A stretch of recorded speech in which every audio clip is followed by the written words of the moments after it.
기자 한 명의 집념이 끝내 윤석열을 역사에서 지울 수 있도록 만들었습니다. 윤석열이 허위사실 공표 혐의로 1심에서 징역 1년 6개월을 선고받았습니다. 유죄의 결정적 근거는 한상진 기자가 2012년에 확보한 육성 녹취였습니다. 오랜 기간 휴대폰에 품고 다닌 파일 하나가 판결을 뒤집은 겁니다. 그런데 그 폴더에는 아직 꺼내지 않은 녹취가 더 남아있다고 하는데요. 지금 바로 영상으로 확인해 보시죠. 어제 1심 선고가 있었는데 이 사건은요 진짜 여러 의미를 담고 있는 매우 중요한 사건이야.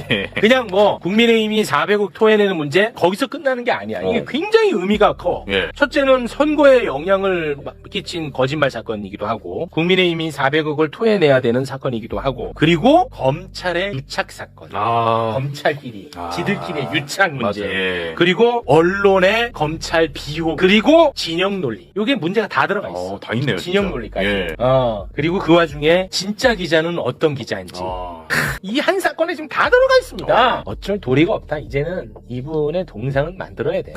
이제는 방법이 없어. 한상진 기자 박수로 맞이합니다. 이거는 방법이 우리 입장에서 동상을 만들어야 돼. 어떻게 일생 윤석열만 추적하냐고. 대단하시죠. 판사도 놀라더라. 판사도 놀래. 대단합니다. 본인의 그 집요함으로 뭐 윤석열 처벌받는 거야? 처벌받는 건데 국민의힘이 400억을 토해내야 됩니다. 근데 저는 사실 여기 이제 몇 번 나왔는데 나올 때마다 윤석열 씨의 명예를 훼손한 피고인 자격으로 이렇게 조금 위축돼서 나왔는데 오늘은 약간 제가 승진한 것 같은 승진이 아니에요. 이제 그런 느낌을 좀 없어. 받습니다, 제가. 이 방법이 없어. 최소한 뉴스타파 앞에라도 동상 세워야 된다. 그런 생각을 한번 해봅니다. 네. 이분은 흉상 정도. 한상진은 약간 반칙이야. 한상진이 너무 세. 반토막이구나. 흉상으로 갑니다. 봉지욱 기자 박수로 모시겠습니다. 아니 뭐 사실은 저는 유죄 나올 거라고 확신을 했고 한상진 기자한테도 제가 얘기를 했어요. 대한민국에서 기자로 살면서 대통령 한 명을 삭제시키는 거는 진짜 역사에 남을 일이고 이거는 언론 역사에 남을 일이잖아요. 근데 이제 4번 자료를 보시면 시작부터 자료를 아니 잠깐만 요거만 4번 자료를 보시면 매봉쇼에서는 뭐야, 매봉쇼 정확하게 예측부터? 다 예측을 해서 다 맞췄습니다. 윤석열 80.9%, 징역 1년 6월 집행이 나오고 오세훈 좀 낮았잖아요. 62.2%. 요새 이런 거 다니시는 거죠? 이 의미가 이 의미 있죠. 의미 있어. 이게 수학적으로 분석한 거기 때문에 다 맞았다. 이게 뭐야, AI로 만든. 이렇게 해주면 또 혹해서 보러 들어오십니다. 혹해가지고. 이 정도면 유튜버 다 됐다.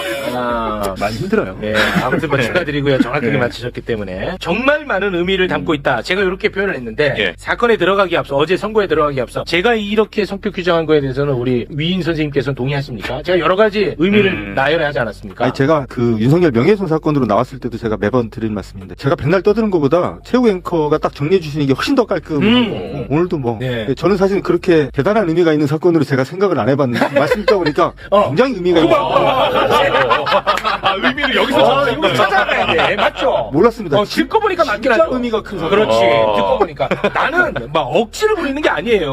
맞아요. 듣고 보니 그렇잖아. 선거에 영향 끼쳤어. 심지어 선거의 결과를 뒤바꿨어. 그렇죠. 0.73 차로 뒤바꾼 사건이야. 근데 어제 이렇게 중요한 사건이라서 어제 저희도 라이브 방송 독한 기자 키는 했는데 얘기를 들어보니까 법정에서 이제 나오는데 지상파 종편 카메라가 쫙 한 8, 9대가 쫙 있는 거예요. 법정. 이렇게. 근데 한성진, 김용진이 걸어 나오더라고. 뉴스타파 기자. 그래서 전 그 생방송을 딱 봤으니까 한상진 선배 오늘 지상파 뉴스에 나오겠다. 아무도 안 잡아요. 아무도 안 잡고. 한상진은 아무도 안 잡아. 윤석열의 변호인의 인터뷰를 하더라고요. 아니, 근데 그렇게 언급이 많이 됐는데. 그러니까. 이게 얼마나 기가 막힌 일이에요. 아니, 저는 이제 듣보잡이니까. 뭘 듣보잡이야. 어제는 윤석열 이름보다 한상진 이름이 더 많이 났으면 윤석열은 피고인으로 영향돼가지고 한상진. 그러니까. 부끄럽습니다. 진짜 그랬어요? 그랬죠. 어제 그래서 그 보시면 MBC나 이거 보시면 윤석열 변호인이 인터뷰하면서 양심이 없는 판결이라고. 판사한테 양심이 없는 그렇게 얘기를 하는데 그 뒤에 지나가더라고요. 참 언론 정말 안타깝습니다. 자, 어제 재판 일단 빠르게 좀 살펴보도록 하겠습니다. 윤석열은 허위 사실을 공표한 혐의로 1심에서 징역 1년 6개월 선고를 받았습니다. 자, 특검이 윤석열의 발언 중 거짓말로 본 거 다시 한번 좀 소개를 해주시겠습니까? 두 가지인데요. 첫 번째는 윤호진 전 용산세무서장에게 변호사를 소개한 사실이 없다라고 이야기한 거. 또 하나는 건진법사 전성벤 씨를 당 관계자로부터 소개받았고 김건희랑 같이 만난 사실이 없다라고 얘기했던 점. 그렇습니다. 2022년 대선을 앞두고 윤석열이는 윤우진에게 변호사를 소개한 사실이 없다고 말을 했어요. 왜냐? 소개한 사실이 있으면 이거 변호사법 위반이거든. 네. 그러면은 선거에 매우 큰 악영향을 끼칩니다. 그래서 거짓말을 한 겁니다. 네. 거짓말했던 그 영상 함께 보겠습니다. 당시에 제가 그 주간동아 기자하고 통화한 그 내용을 보면은 제가 답한 것만 돼 있지 그 기자가 저한테 질문한 부분은 빠져 있습니다. 그거를 아마 그 질문을 그 당시에 다 공개가 됐더라면은 제가 왜 그렇게 답을 했는지가 아마 잘 설명이 될 거라고 저는 생각을 하고요. 제가 무슨 공식적으로 무슨 변호사를 선임하거나 저보다 변호사 더 많이 합니다. 그리고 동생도 현직 검사고 제가 굳이 변호사를 뭐 이렇게 소개할 위치도 아니고 변호사는 다른 사람이 연수원 19기에 다른 사람이 선임이 됐고요. 네. 자, 판사는 이 말이 거짓말이라고 판단을 했습니다. 예. 이것을 거짓말로 판단한 근거가 바로 한상진 기자의 통화였다는 얘기를 합니다. 자, 그 판사의 그 장면 영상으로 보겠습니다. 2012년 한상진 기자와의 통화는 사건 발생과 가장 근접한 시점의 발언인데 피고인은 소개를 시켜줬죠. 내가 이남석이한테 문자를 넣어주라고 그랬다라고 하면서 자신은 이남석에게 지시하여 윤우진에게 연락하도록 한 경위를 상세하고 구체적으로 설명하였습니다. 피고인은 윤우진의 뇌물수수 혐의 사건에 관하여 알고 있는 상황에서 이남석으로 하여금 자신의 소개로 윤우진에게 연락하도록 하였다고 봄이 타당합니다. 네. 자, 판사가 이야기한 그 녹취를 지금 한번 들어보겠습니다. 한상진 기자는 윤석열이가 검찰총장 되고 나서 추적했던 게 아니고 2012년 서울중앙지검 검사일 때부터 일생을 쫓아다녔어요. 일생을. 집에도 안 들어가고 그냥 윤석열만 쫓아다녔던 거야. 그러다가 이 기가 막힌 녹취를 만들어낸 거죠. 와, 인터뷰를 통해서. 예. 그 기가 막힌 전화통화 녹취 함께 듣겠습니다. 혹시 이남석 변호사를 윤우진 씨한테 소개를 시켜주셨나요? 소개를 시켜줬죠.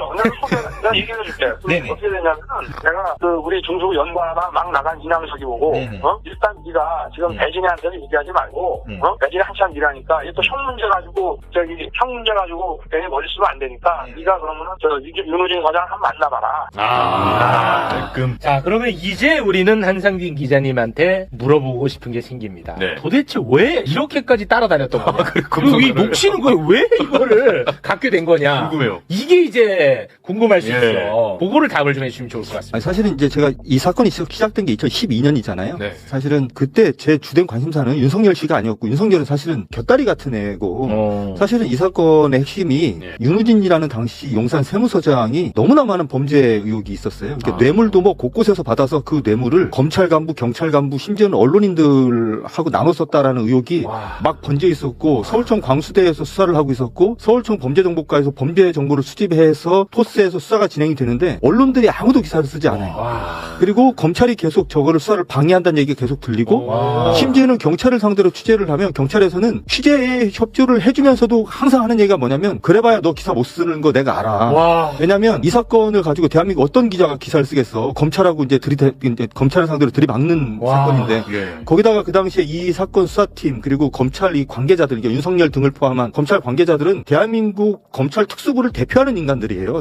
윤대진, 윤석열 이런 사람들이 이제 관련돼 있는 거고 그리고 이쪽에 이제 그 서울청 이제 광수대 그리고 이제 그 당시 이제 경찰청의 이제 범죄정보과 거기에 대장이 누구였냐면 황운하 당시 이제 현 의원이었어요. 이쪽에서는 사실 이게 검경 간의 이제 대립의 완전 최전선의 특수 사건이어서 대한민국 기자들이 기사를 다 어떻게 쓰냐면 경찰이 무리하게 수사한다라는 식으로 다 기사를 쓰고 있었는데 제가 조금 취재를 해보니까 이게 너무 웃긴 게 이 용산 세무서장이 너무나 많은 범죄 혐의에 노출이 되어 있는데 이상한 거예요. 그래서 이걸 취재하겠다. 그렇게 취재를 계속 하다가 보니까 이 윤우진 씨에게 현직 부장검사가 변호사를 소개해줬다라는 얘기를 제가 이제 듣게 됐고 심지어는 그 과정에서 이제 등장하는 문자 메시지의 실물은 아니지만 이제 제가 이제 취재를 통해서 이제 알게 돼서 이걸 가지고 사실은 저거 말고 이제 윤우진 씨의 범죄에 대해서 기사를 여러 개 썼고요. 그걸 아무리 써도 아무런 반향이 안 일어나고 제가 기사를 쓰면 항상 검찰 간부들한테 전화가 와서 왜 이래? 우리하고 이러면 안 되잖아. 뭐 이런 식이었어요. 미쳤다. 야, 그래서 제가 이제 계속 그런 식이었다가 11월, 12월 경에 이제 2012년 12월 도저히 안 되겠다 싶어서 이제 이 변호사 소개했다라는 이제 이제 부장검사 윤석열 있죠. 저 사람 관련된 기사를 한 2-3개 정도 이제 쓴 겁니다. 근데 사실은 저는 그 당시에 저 변호사 소개 의혹은 말씀드렸듯이 그렇게 큰 사건이 아니라 윤우진 관련된 범죄 혐의인데 어쨌든 이 사건이 이게 여기까지 이렇게 온 거. 대박이다. 와, 방금 말씀하신 게 진짜 너무 중요한 얘기가 다 들어가 있어. 내가 얘기했지 이 사건은 간단한 문제가 아니라고. 검찰, 언론. 검찰, 언론 다 들어가 있잖아. 그리고 제가 이제 2012년에 이 사건을 본격적으로 취재를 시작하고 시작한 게 한 7, 8월 전인데 제가 취재를 시작한 지 얼마 안 돼가지고 윤호진 씨가 해외로 도피를 하거든요. 근데 보통 경찰이 수사하고 있는 사건이었고 당시는 경찰이 수사에 착수를 하면 검찰에 다 보고가 돼요. 네. 그래서 검찰이 수사 지휘권을 행사를 하고 있을 때인데 네. 그러면 사실은 경찰이 뇌물수수 혐의로 어떤 공무원을 수사를 하고 있는 도중에 그 공무원이 느닷없이 해외로 출국을 하면 검찰이 오히려 눈이 뒤집혀서 저 사건을 뒤져야 되는데 그렇지. 이 사람이 해외로 출국을 했는데 검찰이 아무것도 안 하고 있었어요. 그게 너무 이상했어요, 저는. 그래서 제가 그때 경찰 관계자들한테 아니 그럼 검경하고 합동으로라도 이거 붙잡아야 되지 않냐 했더니 네. 검찰이 움직이지 않는다는 거예요. 와. 계속 그런 식이어서 이게 도저히 안 되겠다 싶었는데 이제 그 다음에 2013년에 이제 저는 굉장히 충격을 받았는데 2013년 4월달에 이 사람이 이제 자진해서 들어온 것도 아니고 해외 불법 체류자 신분으로 돌아다니다가 윤호진이가. 인터폴에 체포가 돼서 들어왔어요. 심지어는 인천공항에 들어올 때 포승줄에 묶여서 이 사람이 들어오거든요. 그래요? 근데 그 다음 날인가 다다음 날인가 제가 경찰에 전화를 해서 윤호진 씨 관련돼서 지금 어떻게 수사가 되고 있냐 물어보니까 풀려났다는 거예요, 아침에. 이게 왜 풀려났냐 그랬더니 검찰에 구속영장을 청구를 해달라고 신청을 했는데 반려가 됐대요. 이유가 뭐냐면 해외에 나갔다라는 이유만으로 도저히 우려가 있다고 보기 힘들다 이랬다는 거예요. 검찰이? 그래서 제가 이게 도대체 무슨 말이지? 하여튼 뭐 그랬던 제가 기억이 나고 그때 제가 그거를 기사를 못 썼던 게 그때 이거를 계속 기사를 쓰려고 하니까 못 쓰게 하는 분위기였어요. 이게 어쨌든 이 사건 관련돼서는 기사를 쓰는 게 참 쉽지 않았어요. 아니 그럼 우리 기자님은 당시에는 어느 언론사 기자였어요? 동아일보. 동아일보 있어요? 네. 하여튼 뭐 쉽지 않은 상황이었고 그래서 제가 그때 이게 도저히 돌파가 안 되는 사건이어서 이게 도대체 어떻게 이런 일이 벌어지나 뭐 하여튼 그 고민하다가 이 사건은 이대로는 안 끝날 것 같다는 생각이 들어서 그때 제가 이제 처음으로 했었던 일이 제 휴대폰에 이 사건 관련돼서 그동안 취재했던 것들 자료들을 다 모아서 폴더를 하나 만들어서 휴대폰에 심었어요. 그래서 이게 오늘날까지 갖고 있어요. 그래서 제가 이제 휴대폰을 바꿀 때마다 그 폴더를 계속 옮겨다면서 내가 이 사건에 잊지 않겠다고 생각했는데 근데 그랬던 사람이 검찰총장 후보자가 됐어. 그게 생각이 났어? 아니 생각이 난 게 아니라 그 종종 계속 듣고 있었던 거라. 윤석열 씨의 그 지금 아까도 들었던 26분 녹음 파일은 제가 휴대폰에 항상 갖고 다니는 거니까 심심할 때마다 들었어요. 추억의 플레이리스트처럼 우리가 아이유 듣듯이 김광석 노래 듣듯이 그걸 들어 노래. 김광석 노래처럼 계속 들은 거야. 야 대단하시다 진짜. 그러니까 제가 어쨌든 뭐 기자 생활하면서 도저히 이게 상상할 수 없는 사건이잖아요. 뭐 경찰이 그 뇌물수수 혐의, 그 뇌물수수 혐의도 심지어는 2012년에 뇌물을 줬다는 업자가 경찰에 들어와서 다 실토합니다. 내가 줬다고. 뭐 골프장에 돈을 파킹해 놓는 방식으로 뭐 저기 돈을 줬다. 다 실토합니다. 그러면 수사가 돼야 되잖아요. 아무것도 수사가 안 돼요. 이게 하여튼 희한한 사건이고 그래서 이거는 언젠가는 어쨌든 이 사건은 암당되지는 않을 거다. 이런 정도 사건이 암당될 수는 없다. 그리고 너무나 많은 사람들이 관련이 돼 있어서 그래서 어쨌든 제가 이제 기대는 했었고 사실은 그리고 제가 이 얘기는 사실 뭐 김영진 저희 이제 대표하고만 이런 얘기를 했었는데 사실 저는 윤석열 씨가 검찰총장 후보자 때도 제가 이 기사를 쓸 거라고 상상을 못했어요. 그러니까 윤석열 씨가 검찰총장이 된 이후에 이제 인사청문회가 열리게 됐잖아요. 인사청문회가 월요일 날 열렸는데 금요일 날 서면 답변이 국회에 도착을 합니다. 근데 거기에 보면 그때는 최대 관심사가 이제 윤호진 변호사 소개 의혹이 이제 최대 관심사니까 모든 청문위원들이 다 똑같은 질문했어요. 근데 윤석열 씨가 뭐라고 답변할지 저는 그러니까 저하고 분명히 통화를 한 게 있으니까 최소한 변호사 소개 의혹은 인정하고 뭐 부적절했던 것 같다. 이러면 그냥 끝날 문제였거든요. 그때 경찰에서도 이 사건은 뭐 잘 돼봐야 과태료 70만 원 이렇게 얘기했던 사건이에요. 그러니까 변호사 소개한 게 인정이 돼봐야 과태료 70만 원 정도 했으니까. 그랬는데 이 사람이 서면 답변에 그런 사실 없습니다. 이렇게 딱 보내왔어요. 제가 이거를 국회의원실에서 받았는데 이상하다. 이렇게 답변하면 안 될 것 같은데 근데 이제 저는 어떤 생각을 했냐면 에이 문서론 이렇게 해도 청문회장에 나가서는 뭐 그때 이런 일이 있었는데 뭐 그때는 좀 부적절했던 것 같다. 이렇게 이제 지나갈 줄 알았어요. 저는. 근데 그때 이제 주광덕 의원이 첫 질의자로 딱 나서요.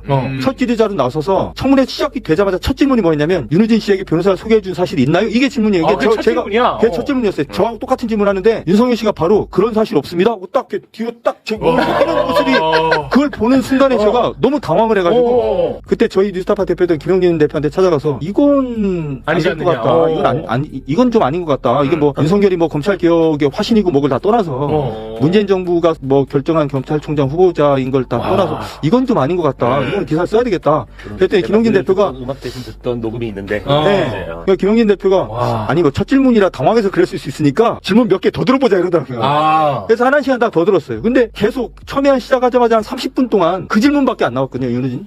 근데 그런 사실 없습니다. 그런 사실 없습니다. 내가 변호사 소개해줄 아무런 이유가 없습니다. 난 이 사건에 아무렇게든 개입한 사실 없습니다. 이런 답변을 반복하는 걸 보고 뭐 1초도 고민 안 하고 김영진 대표하고 저하고 자, 뭐 이거 기사 쓰면 하고 시끄럽게 됐겠지만 뭐 그러거나 저러거나 이거는 시민들에게 알려야 될 사안이니까 무조건 쓰자. 그렇게 해서 이제 바로 그날 그래서 오전 한 10시, 11시 그때부터 이제 이 제작이 시작이 됐던 거예요. 그리고 이제 그 보도가 나갔습니다. 녹취까지 같이 나갔습니다. 그러자 당시 문재인 정부 지지하셨던 분들이 뉴스타파 쓰레기, 이 반문 채널 구독을 다 취소하고요. 후원 다 끊고요. 저 반문 난리가 났습니다. 네. 이거는 저는 굉장히 저한테 많은 교훈을 준 사건이에요. 저한테 진짜 그러니까 저한테 정말 큰 사건입니다. 개인적으로는. 자 그러면은 훗날 진실이 밝혀지면 뉴스타파가 혼난 만큼 다시 신뢰를 얻고 덕을 받고 신뢰를 그렇죠. 다시 회복하냐? 회복하고. 그게 또 아니야. 그렇죠. 그렇게 안 그거는 되죠. 영화에서는 가능한 네. 일이야. 와 어떻게 보셨습니까 이 과정? 저 지금 그 매불쇼 그냥 시청자처럼 계속 아, 보고 있어요. 와, 이 너무 영화야, 이거는. 스토리를 쭉 들으면서 예. 이게 사실 2012년 사건을 가지고 있다는 게 너무 놀랍잖아요. 그리고 이제 허위 사실과 관련된 가장 결정적인 증거를 정말 그 기자님의 어떤 그 정말 기자 정신으로 판단 너무 놀랍습니다. 진짜. 부끄럽습니다. 그러면 그 청문회 때는 사실 변호사법 위반 자체는 인정했어도 공소시효는 지나 있는 상태라 그냥 그 당시 분위기로는 그냥 뭉개고 갈 수 네. 있었어. 그러니까 인정하더라도. 그 분위기였어. 근데 그조차도 인정을 하지 않으니까 이거는 뭐 맨날 듣던 건데 참으면 안 되잖아. 그렇죠. 그래서 그걸 얘기했던 거야. 영화 같다. 영화다. 근데 근데 여기서 끝나는 게 아니고 영화야. 2023년 9월에 수사가 들어오잖아요. 검찰을 동원해서 자기 윤석열 명예훼손 사건. 뉴스타파 그러니까 네. 이게 쭉 이어지는 거예요. 나중에 이어지는 거 복수를 했는데 우리가 이제 당했는데 지금 한상진이 다시 복수한 거지. 와 이건 진짜 영화네. 지금 그러니까 계속 반전에 반전을 거듭하고 있는데 야, 그래도 이게 참, 그 변호사법 위반해봐야 그 70만원 벌금 무는 건데, 이게 이제 이자가 붙어서 400억이 됐어요. 야 진짜 그거 비싸다. 붙어가지고 400억이 됐어. 이게 무슨 뭐 엔비디아야, 뭐야. 400억이 돼버렸어. 70만원짜리가. 와. 400억. 와, 참 정말 대단하다. 근데 이 스토리는 그 12년도부터의 이 과정이 너무 쉽고 이해가 쏙쏙 되는데 모르시는 분들도 좀 많으실 수도 있을 것 같아서 많이 알려줬으면 많이 좋겠어요, 알려줘야 진짜. 돼. 이건 정말 많은 교훈을 담고 있는 사건이에요. 그러니까 어제 방송사가 단 한 곳도 인터뷰를 안 뒤에 있는데 뒤에 있는데 이 얘기를 들었어야 돼. 그래서 그걸 보다 못한 김용진 기자가 자기의 휴대전화로 인터뷰를 했다고 자기들끼리 자기들끼리 인터뷰를 한 다음에 보니까 혼자서 압수수색 2 영화를 제작하고 있더라고. 혼자. 대표님이. 우리 몰라요.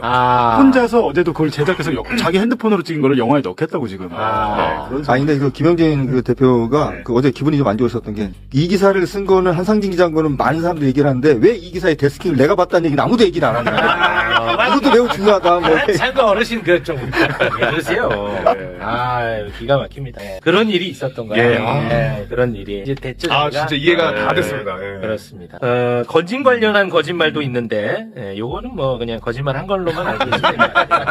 그것만 볼까? 그 조순표 판사가 윤석열 김건희 부부가 건진 법사와 어떻게 인연을 맺었고 법당은 또 어떻게 생겼고 그런 것들을 아주 자세하게 설명을 하거든요. 그것만 그래서 좀 같이 한번 좀 보고 가도록 하겠습니다. 자, 그 대목 영상으로 함께 보겠습니다. 특히 피고인이 2013년 12월경부터 배우자 김건희를 통하여 정성배를 알게 되어 자신을 검찰 내 징계 및 자천 상황에 관한 조언을 받았고 김건희는 2016년 말 윤석열의 특검 파견 무렵과 2020년 추미애와의 갈등 국면에서도 정성배로부터 관련 언급을 들어온 점, 피고인은 배우자 김건희와 함께 전성배 운영하는 법당에 가거나 피고인의 주거지에서 전성배를 만난 사실을 피고인 스스로도 이 법정에서 인정하고 있는 점 등을 종합하면 피고인은 전성배를 선거 과정에서 처음 소개받은 것이 아니라 2013년경부터 이미 알고 지속적으로 교류하여 왔고 그 교류에는 배우자 김건희도 함께 하였던 사실이 인정됩니다. 전성배가 운영하는 일광사는 일반인이 통상 생각하는 정식 사찰의 모습이 아닌 단독주택 2층에 위치하고 있고 전성배는 배우자가 있는 사람이며 부처님 상이 아니라 자신의 돌아가신 어머니의 상을 모신 방에서 방문객에게 돈을 받고 정을 봐주었습니다. 김건희는 이준수로부터 전성배를 점술적 성격을 전제로 한 인물로 소개받았고 전성배가 실제로 한 언급 역시 인물의 운세나 관계의 기륭을 논하는 것으로 일반인이 생각하는 불교적 조언과는 성격을 달리합니다. 네가 무슨 스님이냐 전성배가 자세하게 이준수를 통해서 소개받았다는 얘기까지 자세하게 이야기를 했습니다. 아니, 본인도 인정을 했다며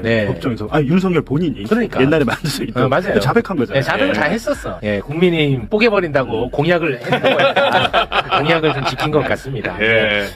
우리 기자님에 대해서 지금 질문하는 분들이 굉장히 많은데 그래서 그 윤우진은 어떻게 됐냐고 많이 물어보네요. 이게 좀 설명이 조금 필요한데 2015년에 윤우진 씨의 뇌물 사건에 대해서 검찰이 무혐의 처분을 해버려요. 그러니까 2013년에 이 사람이 붙잡혀서 들어왔는데 경찰이 추가 수사를 거쳐서 검찰에 송치를 합니다. 제가 단언컨대 저는 검찰의 수사 결과가 담기는 의견서를 제가 본 사람이기 때문에 너무 수사를 잘했습니다. 경찰이. 근데 검찰에 이걸 넘겼는데 검찰이 이걸 1년 반 정도 들고 있다가 아무런 이유가 없고 증거가 불충분하다고 그냥 무혐의 처분해서 사건이 이제 암장이 됩니다. 그랬다가 2020년 말에 당시 추미애 법무부 장관이 수사 지휘권을 발동을 하면서 윤석열 씨 본인과 가족 관련된 5개 사건에 대해서는 검찰총장 윤석열은 손을 떼라. 이렇게 수사 지휘권을 발동을 하는데 그 중에 하나가 윤우진 사건이 들어가 있었고 그래서 검찰이 다시 이제 재수사에 들어가는데 또 수사를 한 6개월 정도 안 합니다.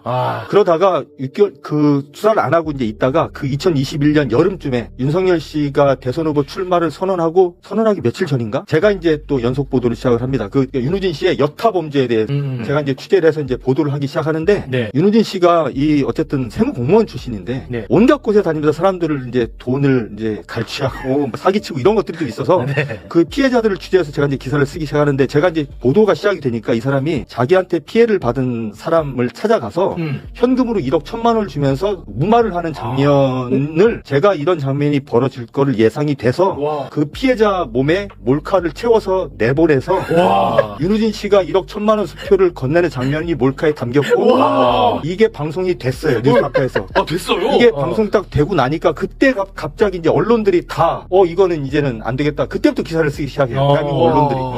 그리고 나서 그 보도가 나오고 다음 주인가 갑자기 검찰에서 발표를 하는데 이 사건은 서울중앙지검 반부패 수사부 특수부에 배당을 해서 수사하게 한다고 그래놓고 한 3, 4개월 만에 수사 결과가 나와서 뇌물 사건 그리고 제가 추가로 취재했던 사기, 갈취 사건 이거 두 개를 거의 비슷한 시기에 동시다발적으로 기소를 해서 그리고 구속영장을 청구해서 윤우진 씨가 이제 구속이 돼요.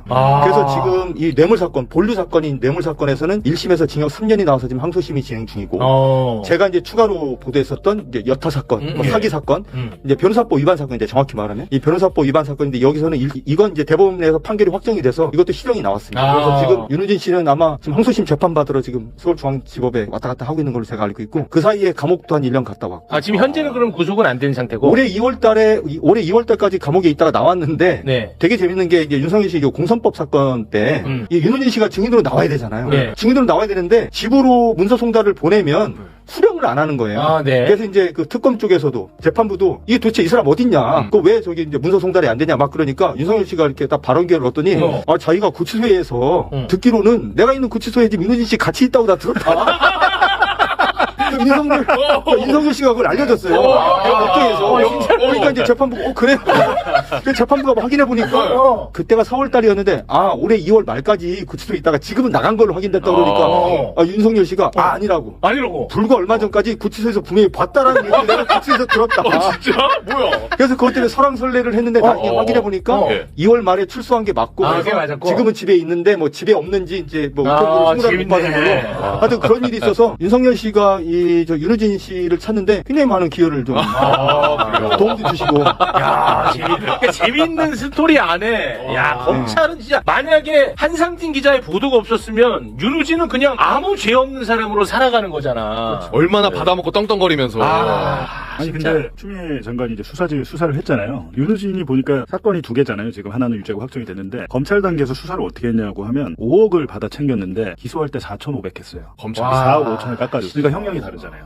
다르죠. 5억 이상이 넘어가야 특정경제 가지고 처벌법이 적용. 그렇게 한다니까. 이게 검찰은 어떤 정권의 검찰이든 똑같은 거예요. 자기들끼리. 그걸 어떻게 견제할지 우리가 고민해야 돼. 그 보도 보시면 윤우진 씨가 얘기하는 게 언론인들도 얘기하고 검사들도 얘기하고 그러잖아요.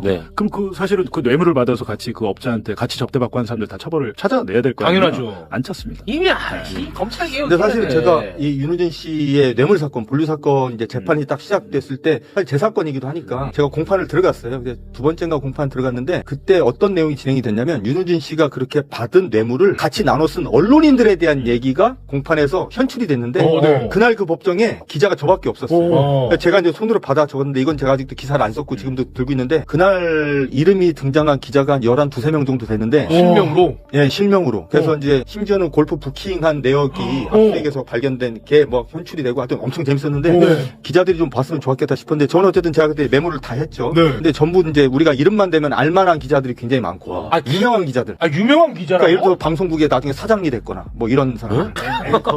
앵커. 뭐 우리가 이름만 대면 얼굴 보면 아는 앵커. 사장 된 사람. 이런 사람들 한 11, 2-3명 중에 한 8, 9명은 제가 듣는 순간 바로 알겠다. 진짜로? 예. 내일 쓰셔야겠는데요? 네, 이거는 왜 안 썼어요? 아니 이거는 사실은 그 재판의 한 대목에서 나온 얘기잖아요. 근데 네. 윤호진 씨가 이 뇌물을 나눠 쓴 사람들이 기자들뿐만 있는 게 아니고 검찰, 경찰, 간부들도 수두룩한데 와. 제가 이제 이거를 나중에 뭐 기회가 되면 한번 모아서 쓸 와. 모양이고 제가 그때 이제 한 명은 제가 이름을 공개를 했죠. 전 KBS 사장 고대영. 고대영. 예, 그분은 제가 이름을 제가 공개를 했었죠. 그 사람은 심지어는 나중에 KBS에서 나온 뒤에 사무실을 얻었는데 아마 고대영 씨 사무실 비용을 아마 윤호진 씨가 됐나? 와. 진짜 취재한 다음에 어지럽다. 7년 후에 2012년에 녹음 파일 2019년에 까잖아요. 와. 이거 한 4년 후에 하겠죠. 월드컵 시스템. 아니 그리고 재밌는 게 네, 월드컵 시스템. 보세요. 윤석열만 녹음 파일 있을까? 아, 다른 것도 한상진 그 폴더에 한상진 플레이리스트. 저희가 독한 기자킨에서 다음 지금 유력한 대선 후보군 중에 한 명 것도 있더라고요. 그 한번 까자고 이렇게 설득을 그렇게 하는데 지금 백업 진짜 한 10곳에 해놔야 될 것 같은데요. 그렇지.